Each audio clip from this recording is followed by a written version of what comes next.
Hello મિત્રો, કેમ છો બધા? તો સવારમાં બધાને જય શ્રી કૃષ્ણ ને રાધે રાધે. તો આજે છે આપણો 120 દિવસ વેટ લોસ ચેલેન્જનો પહેલો દિવસ.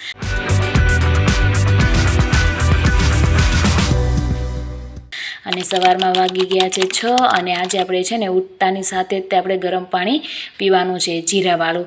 જે મેં આગલી રાતે એને છે ને એક ગ્લાસમાં 1 ચમચી જેટલું જીરું પલાળી દીધું હતું અને આપણે એને છે ને સતપ થાય ને ત્યાં સુધી ઉકાળી લેવાનું છે, કેમ કે ગરમીના લીધે છે ને બહુ ઉકાળવાનું નથી, સતપ હોય ને એવું જ પીવાનું છે પાણી. અને આપણે છે ને 10 દિવસ સુધી સવારમાં જીરાનું પાણી જ પીવાનું છે અને સાંજે હળદરની ફાંકી જ લેવાની છે 10 દિવસ સુધી, કેમ કે એક ધારું લઈએ ને તો વધારે ફાયદો થાય. 10 દિવસ પછી આપણે ચેન્જ કરી નાખશું અને આપણે એને છે ને સિપ કરતાં પાણી પીવાનું છે. આપણે છે ને એક જ હારે પી નથી જવાનું, ધીમે ધીમે એક ઘૂંટડો આપણે પીએ ને એવી રીતના પાણી પીવાનું છે. અને હવે પાણી પીધાના છે ને 1.5 કલાક પછી મેં સવારનો નાસ્તો લઈ લીધો છે. એમાં જે મેં વેજીટેબલ પૌંહા લીધા છે, જે આપણે રેગ્યુલર પૌંહા વઘારીએ ને એ જ લેવાના છે અને એમાં બટેકું એડ નથી કરવાનું. અને પછી મેં 10 વાગે સ્નેકમાં ચિયા સીડ્સનું પાણી લીધું છે. અત્યારે આપણે છે ને જ્યુસ એવું નથી બનાવતા, કેમ કે અત્યારે છે ને પાલકને એવું બધું બહુ મોંઘું મળતું હોય, એટલે ચિયા સીડ્સનું પાણી વધારે બેટર છે, કેમ કે એમાં કેલ્શિયમ ભરપૂર માત્રામાં હોય છે અને અત્યારે ઉનાળામાં પણ સારું ઠંડક રહે.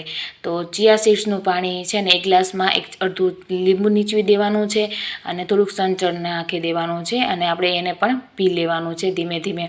જે છે ને એનાથી આપણે ભૂખ બહુ ઓછી લાગે છે પીવાથી. મને તો બહુ ઓછી લાગે છે, પછી તમે જોઈ શકો છો.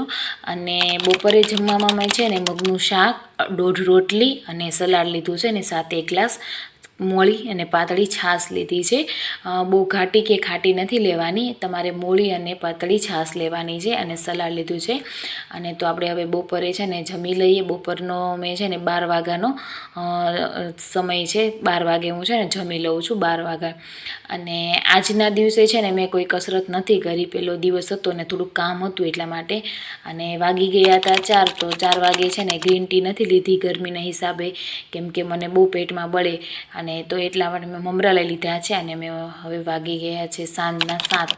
તો આપણે હવે આ સાંજની રસોઈની તૈયારી કરી નાખીએ. તો 1 કપ રવામાં મેં છે ને અડધો કપ જેટલું દહીં નાખીને એને સરસ મિક્સ કરી દીધું અને સામે એટલા જ તે 2 કપ મેં ચોખાના પૌંહા લઈ અને એને સરસ ધોઈ નાખ્યા છે. અને હવે રવામાં મેં છે ને લીલા ધાણા, આદુ, મરચી અને મીઠું એડ કરી અને જે પૌંહા આપણે પલાળેલા હતા ને તે પણ સરસ રીતે એડ કરી અને એનો છે ને લોટ બાંધી દીધો છે.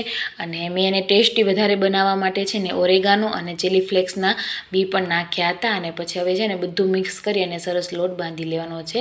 અને લોટ બાંધી અને નાના છે ને લુવા કરી લેવાના છે. તમે કોઈ પણ શેપ આપી શકો છો તમારી રીતે.